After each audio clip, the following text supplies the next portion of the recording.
There's a place where your suffering is louder than any battlefield, louder than any argument, louder than any crisis. It's not your job.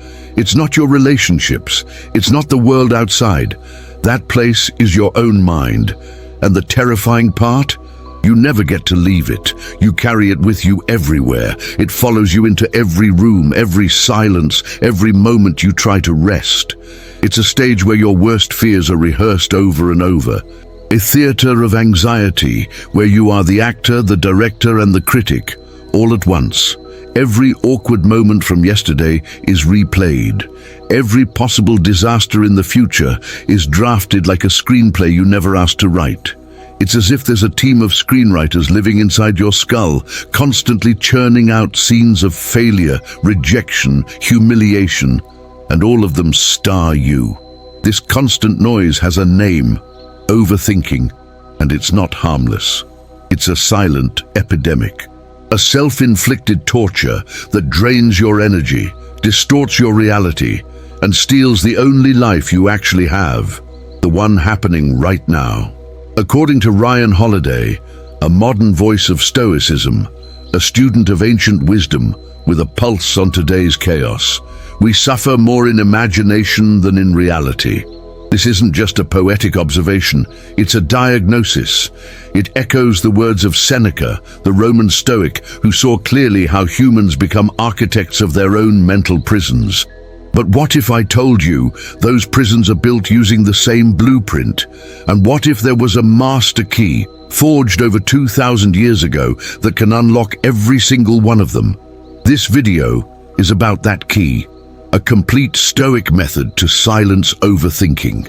Not toxic positivity, not ignoring your problems, but a form of mental surgery, precise, ancient, and shockingly modern, that separates reality from illusion, thought from action, worry from wisdom. Welcome to the Stoic Lighthouse, where ancient wisdom lights the path through modern chaos. If you're looking for clarity in the storm, if you're tired of being trapped inside your own mind, this is your signal. Hit the like button and subscribe so you don't miss the next guide, because today we begin a journey that could change the way you relate to your thoughts forever. Let's step out of the theater and take back the director's chair. Number 1. The inner tyrant. Why your mind turns against you. Before you can defeat an enemy, you need to understand how it operates. And the enemy we're dealing with, this relentless, chaotic overthinking, isn't random. It's not a glitch. It's a deeply wired system, evolved over millions of years. Your brain wasn't designed for peace. It was designed for survival. Back in the savannah, our ancestors stayed alive by imagining worst-case scenarios. A rustle in the grass could be the wind, but it could also be a lion. The mind that assumed the worst lived longer. The cost of anxiety was less than the cost of being wrong. But here's the catch. That same survival system still runs your mind today. Only the dangers have changed.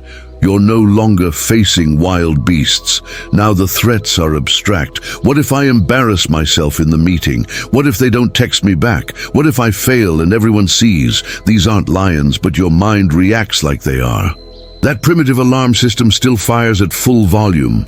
The same tool that once protected your life now disrupts your peace. It creates loops, rumination, paralysis. You worry about things that haven't happened, things that might never happen, but they feel real because your mind is wired to treat fear as fact. That's where Stoicism offers the first life-saving insight. The ancient Stoics weren't just philosophers, they were mental tacticians. They saw clearly that our suffering isn't born from events themselves, but from how we interpret them.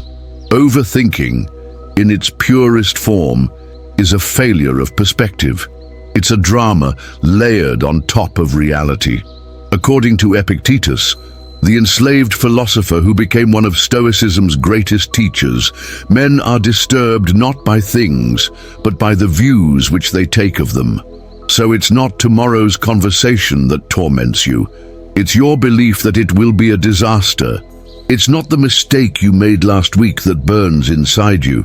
It's your judgment that it was unforgivable. The mind turns against us when we forget that thoughts are just that. Thoughts, not facts, not prophecies, not commands. Donald Robertson, a modern Stoic psychotherapist who bridges ancient wisdom with cognitive behavioral therapy, explains this principle with razor-sharp clarity. You are not your thoughts. Your thoughts are just mental events, like the sound of wind or the rustle of leaves. That's the first shift. You stop fighting your mind like it's a monster. You realize it's just a machine doing its job. Overthinking is not an identity. It's not who you are. It's a pattern, and patterns can be broken. You're not the script. You're not the actors. You're not the stage. You are the awareness sitting in the audience, and the moment you remember that, truly remember, the play loses its grip. The noise fades, and in its place, clarity. Number 2, the reality filter. How to separate what serves you from what sabotages you. Now that you've stepped out of the mental theater and into the role of observer, there's a critical next move. Cleaning up the stage.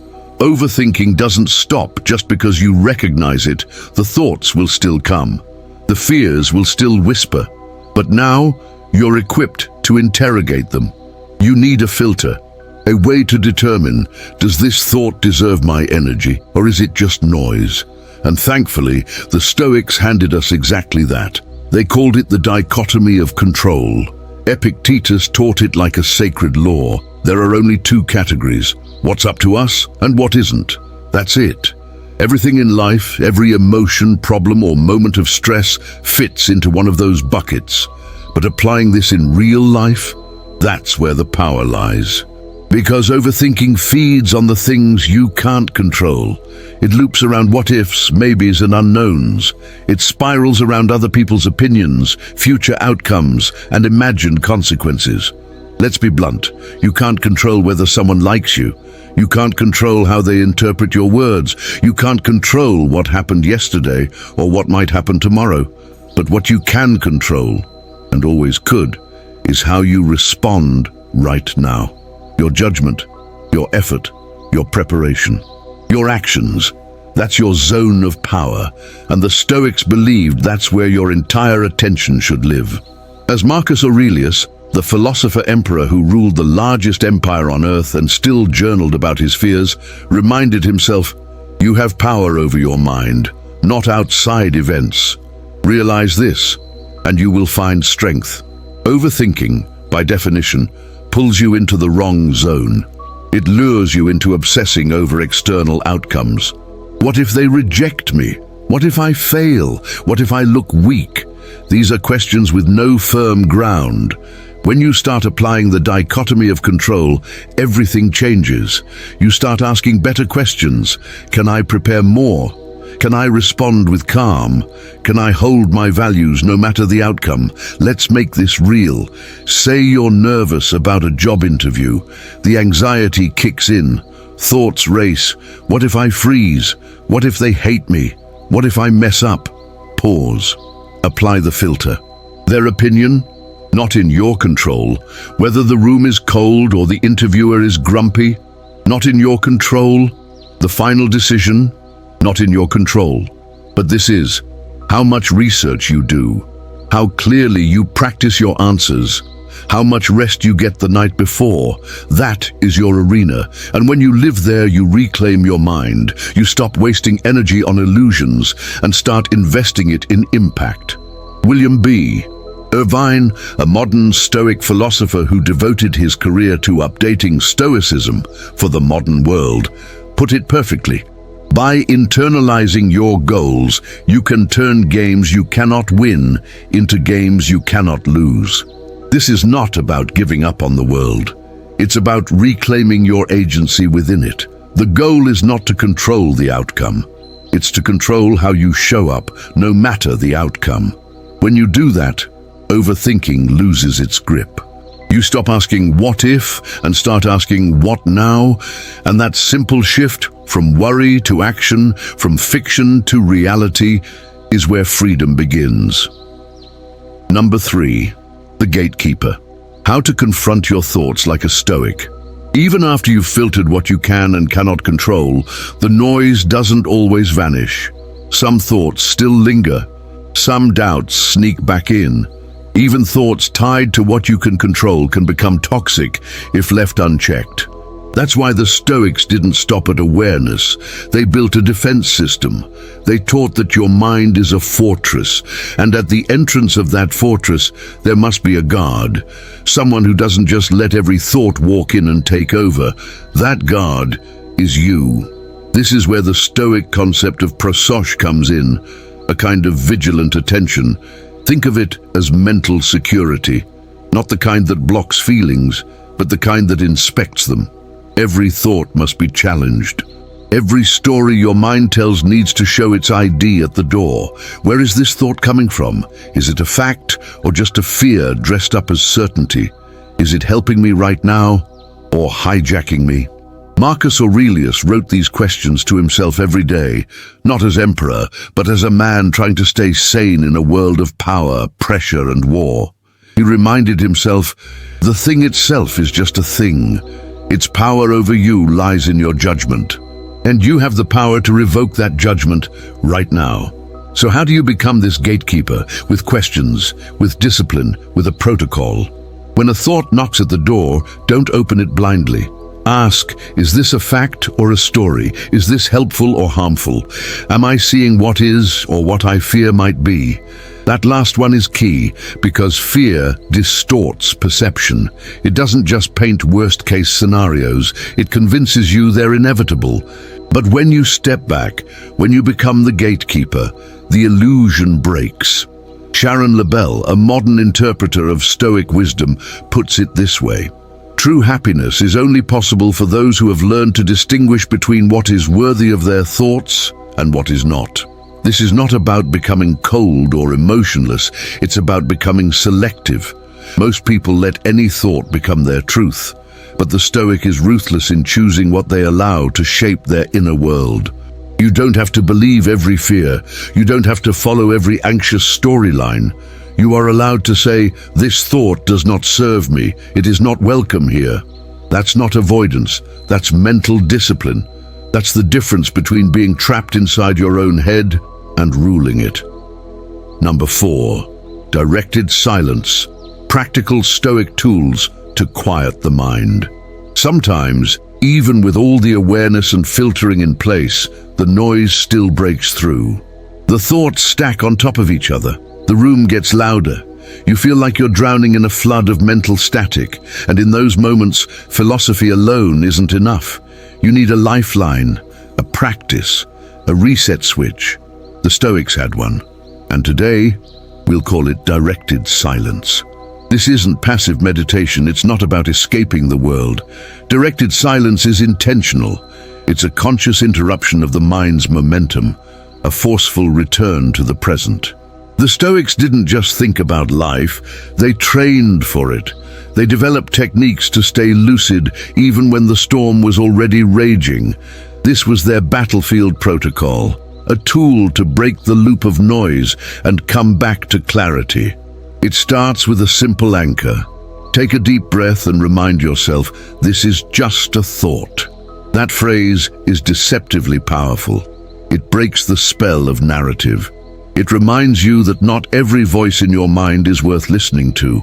From there, follow 3 deliberate steps. Step 1, breathing with intention.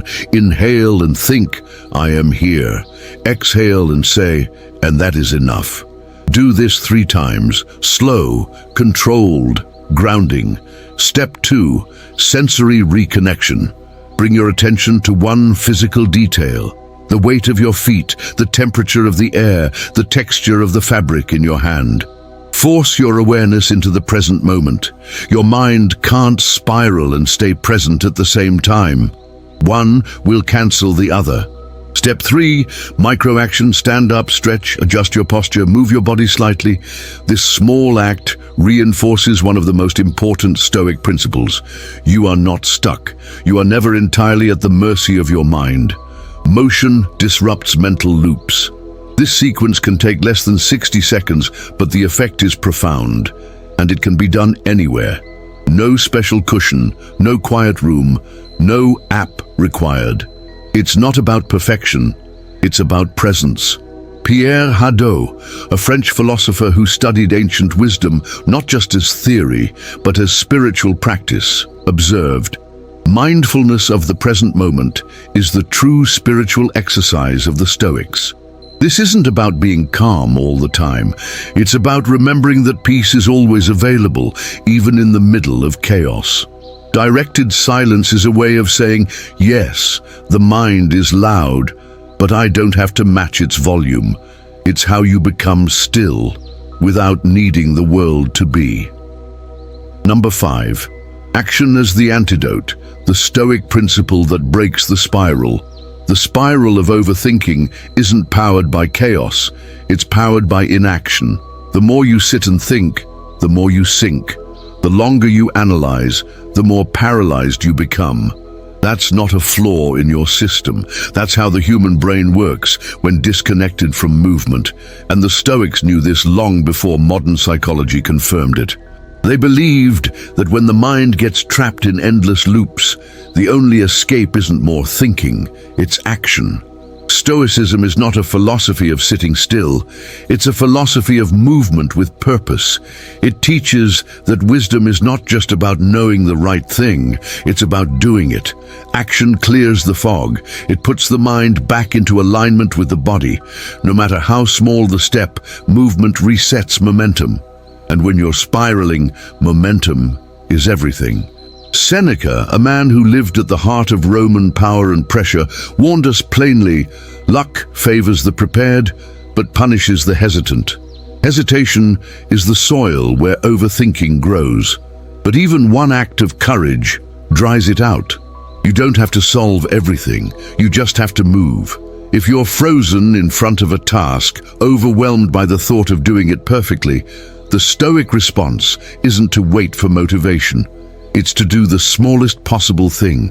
This is what modern thinkers now call the minimum viable action, and it's pure Stoic logic. Start writing the first sentence, open the email, walk for 5 minutes, text the person one line. Every action sends a powerful message to your brain. I am not trapped in my head, I am participating in my reality. Musonius Rufus, the teacher of Epictetus, believed that philosophy is only real when it becomes embodied, when it steps off the page and into your day. He taught that one act of discipline is worth more than 1,000 lectures. That wisdom echoes in the words of Jocko Willink, a modern warrior philosopher who applied Stoicism in the battlefield and the boardroom. According to Jocko Willink, don't think, just move. Action and motion create more action and motion. Start now. This is the antidote, not because it solves everything, but because it breaks the trance. Your mind becomes silent when your body takes the lead. You become real again, present, anchored. So if the thoughts are swirling, ask yourself, what's the smallest action I can take right now? Then do it, and let that single step become your revolution. Number 6, the morning fortress. How to build a daily routine that blocks overthinking. All the tools we've covered so far, awareness, filtering, discipline, action, are powerful. But if you only reach for them after the storm hits, you're already at a disadvantage. The Stoics believed that true strength isn't reactive, it's prepared. The mind, like a city, needs walls, and the best way to build them is at the start of every day. Before the chaos arrives, before the spiral begins. This is where the Stoic routine comes in. A morning ritual that transforms you from a passive thinker into a mental strategist. This is how you build your fortress. But here's the key. This isn't about journaling your feelings or venting frustrations. This is not a diary. It's a training ground, a command center, a space where you take control before the day tries to take it from you. Marcus Aurelius did this every morning. As Emperor of Rome, his external world was unpredictable, but inside his mind there was structure. He would write to himself not as a ruler, but as a student of discipline. Marcus Aurelius reminded himself, "The soul becomes dyed with the color of its thoughts." Think only what aligns with your principles and can withstand the light of day. That's the first part of the fortress, the morning council. Before you check your phone, before you step into anyone else's agenda, ask yourself, what could challenge me today? What situations might test my patience, discipline, or composure? And then decide, how will I respond? What virtues will I embody? Calm, courage, clarity. This is proactive mental programming. You're not hoping for a good day. You're building one from the inside out. The second part of the practice comes at night. The Stoics believed every evening should end in reflection, not guilt, but learning. This wasn't about punishment. It was about refinement. Pythagoras, long before the Stoics formalized the practice, taught his students to ask, what did I do right? What did I do wrong? What did I leave undone? Seneca, too, ended his days this way. He saw it as a form of self-respect, a mental audit, a way to make sure you're not just existing, but improving. Tim Ferriss, a modern Stoic voice in the world of productivity and mental clarity, follows this exact process. He writes, "Putting your thoughts on paper trains your mind before the real battle begins." That's what this ritual is: training, rehearsal, resilience, a daily sharpening of the sword. The goal isn't to be perfect, it's to be prepared. And when you do this consistently, something shifts. Overthinking loses its power. The mind that once chased every fear now stands grounded, ready, unshakable. Because in your fortress, panic doesn't get through the gate. We started in the chaos, trapped in mental loops, haunted by imagined futures, and weighed down by fears that never asked for permission to enter. But through this journey, we discovered that the storm outside is never as dangerous as the one inside. And that storm can be quieted, not by force, not by pretending it doesn't exist, but by learning to stand in it, with presence, with wisdom, and with the tools that have endured for more than 2,000 years.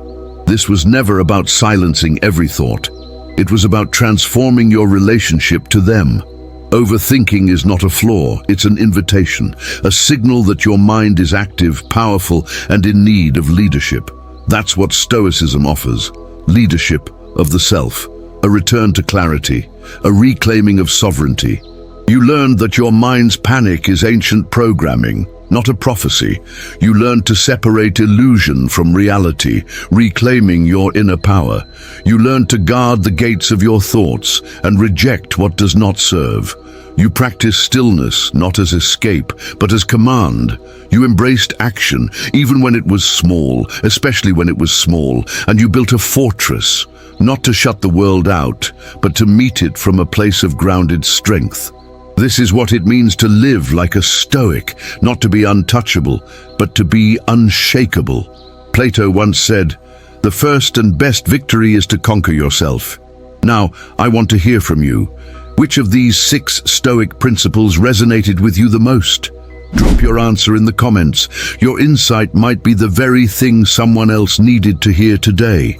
If this guide brought you clarity or strength, leave a like. Share it with someone whose mind has been louder than their life lately. And make sure to subscribe to the Stoic Lighthouse, your signal in the fog of daily confusion. And before we go, in the next video, we'll uncover a hidden truth buried beneath modern psychology. A powerful idea with roots in ancient Stoic practice. One that therapists rely on today, but few ever explain where it really came from. What you'll discover might permanently change how you understand your own mind. And remember this: peace is not the absence of thought, it is the mastery of which ones you follow. See you in the next video.